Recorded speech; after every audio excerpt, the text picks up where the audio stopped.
Hi guys, welcome back to my channel, or welcome to my channel. I just want to go ahead and do my wrap up, and I thought I'd do it from the comfort of my couch, okay? I don't want to be at my desk, but I think I read like 20 or 21 books in the month of September. I'm going to try to go fast because I actually have to go pick my daughter up from school. But I read The Reformatory by sheldinareads, and this was fantastic. This takes place in Jim Crow, South Florida. There is a reformatory school that boys are sent to. It is segregated, and it follows Robert. He is sent there for doing something very silly, might I add, and he is sent there for 6 months. While he is there, he witnessed ghosts of the boys who died at the reformatory school. They're called Hanks. It is very eerie, it's atmospheric, it's sad, it's heartbreaking. It was written so well. I really enjoyed this book. I think when I said I was gonna read it this month, I was like, oh, it's like 1,000 pages. I am so dramatic, okay? But this is literally 500 and something pages. Which is still quite a hefty book. It's a historical horror. It's 565 pages, not the 1,000 that I stated. I also read Heart the Lover by Lily King. This was sent to me as an ARC. This is a literary fiction, which I've talked about in my other video, so I won't go into it too much. I also read Somebody's Wife by Robbie Renee, and I believe I talked about this one. Did I? I don't know if I made a video about it necessarily or just a short. I don't know. But this follows a woman whose husband cheated on her, and she meets a guy and she's reluctant to get involved with him. And the whole time I was like, girl, your husband has no respect for your relationship. Cheat on that man. But I really enjoyed this. I also read All I've Wanted, All I've Needed by A.E. Valdez, and it was so good. So it follows a girl who moves to, I forgot what state, but she moves to live with her aunt and uncle, and she meets a guy who's a tattoo artist, and there's immediate connection. But when I tell you he nursed her back to health, I loved it. I read You Had Me at Hola by Alexis Daria, and I think I did talk about it a little bit, but yeah, I talked about it in my videos where I recommended Latinx authors, so I won't go too much into it in here, but I liked it. Then I read Exit Wounds by J.A. Jans, and I've talked about this one in a video already, so I won't go into it again, but I didn't love it. Little Secrets by Jennifer Hillier. I did talk about this one as well, but I absolutely ate this book up. I really loved it. I love her writing. Then I also read False Witness by Karen Slaughter. I did not talk about this one. I forgot what this one was about actually, but I remember really enjoying it. It follows a woman who's an attorney, and she gets handpicked by the client to represent him in a charge for rape. He is being accused of raping multiple women, and she kind of like immediately, she's like, I feel like he did it. But then she realized, like, why would he handpick me? So it turns out he is someone from her past that was involved with her and her sister. It was so good. I ate it up. I really did. Listen, every bit of the book was ate up by me.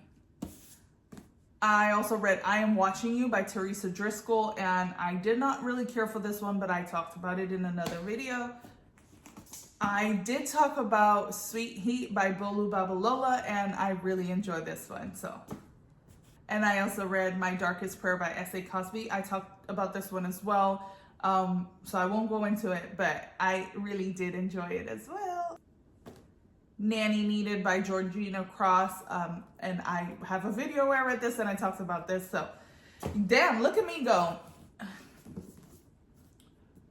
I read Game On by Keith Stevens. This was just released in September, and I did talk about that one as well in another video. I keep saying that, but I realized I did talk to you guys about a lot of books. People We Meet on Vacation by Emily Henry. I talked about this one as well. This one is a Friends to Lovers. I liked it. I did. A Love Like the Sun. I know I talked about this book, but I really enjoyed it. I love this love story so much. so much. And I read Next of Kin by Kia Abdullah. That one was a courtroom drama. It follows a woman who takes her sister's son to daycare and she forgets him in the back of the car. And so he passes away and we're watching the courtroom. Well, we're seeing the aftermath of that, her relationship with her sister, as well as the courtroom scene and whether she gets convicted or not, or if she's guilty or not. It was fantastic. It was written so well. Like, honestly, after reading that book, I tried reading A Love Like the Sun, and I tried reading it on audio. I heard nothing the narrator was saying. And then I ended up running out of credits on my Spotify, so I read this one physically. But like, after reading Next of Kin, I could not concentrate and I had to take a moment and like just feel and be in the book. But it was so good. I would highly recommend that book. Oh my goodness. I also read War D by Frida McFadden. And Frida is like, I love Frida because she writes quick popcorn thrillers. You can get through her book very quickly. And I will say she's one of those authors where she writes the most infuriating characters. And I hate when a character is so unlikable, but she somehow makes me keep reading her books. So I feel like nobody has the ability to make me keep reading their books as much as Frida. But I really enjoy that one. It follows a med student who does a rotation in the psych ward and stuff just starts happening. It just starts spiraling. But I enjoyed it. I also read This Might Be Real by Nina Hyde. That one is a fake dating. However, I did not like it. It was a miss for me because when I say fake dating, it was one fake date. It's a novella. It's like 50 pages long, but still, I would have preferred it to be even longer and make more sense. It immediately opens up with them deciding to fake date for her parents. They literally went on one fake date one weekend and they were together the very next weekend. It was just too short for me. It was not enough substance. It was a miss for me. I'm just trying to see what I actually read. Okay. I read Tempted by Danger by India Carter. And I really like that one. It follows a woman who is asked to come to New York to work as an executive assistant. And she immediately is like smitten by her boss. And her boss is like immediately like head over heels for her. But he is such an asshole to everybody. But she is not taking his shit. And then, you know, things happen in the middle and they end up together. But I really liked it. It was spicy. But it was good. It was so good. I also read The Love Simulation by Etta Easton. This one, I believe, is the second book to the Kiss Countdown. So it follows a high school vice principal who has a crush on one of the teachers in her school. They're doing this simulation for Mars to win money for the school. And, you know, it's just 5 of them or something stuck on there for like 2 months. It was cute. I didn't like how she was accomplished, but she was really down on herself. And also when she got around him, and I know like our men can make us giddy and the men we like, we're like, ah. But like she really became like childlike to me, like around him. And I was like, I don't know, but I thought it was cute. I really liked it. I feel like Etta Easton's, her plot is something that you don't see very often at all. And I enjoyed that. I read Maybe for the Summer by Aubrey Penn. That one is super spicy. Super spicy.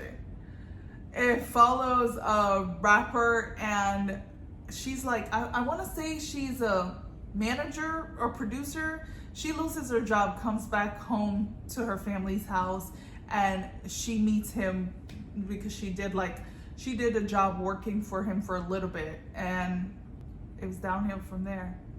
He was smitten. She changed him. It was beautiful. I liked it. I really enjoyed it. And lastly, I read How to Sell a Haunted House by Grady Hendrix. This one follows 2 siblings who has to come together to sell their parents' haunted house. Their parents just passed and they don't really like each other. They don't get along, so they're fighting. he's fighting to sell the house, she's fighting to keep the house just for reasons to spite him, but then they realize the house is haunted, so they have to figure out how to sell it. And I really like that Grady incorporates comedy in his horror. It makes it light, but still, you know, a little bit spooky-ooky. It does features like dolls, lots of dolls, dolls and puppets that come to life and make you do things. But I thought it was good. I enjoyed it. I like his writing style. I like how he goes about things, and I don't like dolls at all. I've never liked them. I never will like them. And so I was like, oh, yeah, this is gonna spook me. But it didn't spook me as much as I thought it would for me being already scared of dolls. But overall, I enjoyed it. But yeah, that is all the books that I've read in the month of September. What did you guys read? What was your favorite book? Honestly, I had so many 5-star reads. Like, this was the month that I had the most 5-star reads ever, so I couldn't even tell you what my favorite books were, to be honest with you. Like, I could tell you some of my favorite books were The Reformatory, Sweet Heat, A Love Like the Sun, Little Secrets. Those were some of my favorites, but honestly, there were so many close honorable mentions.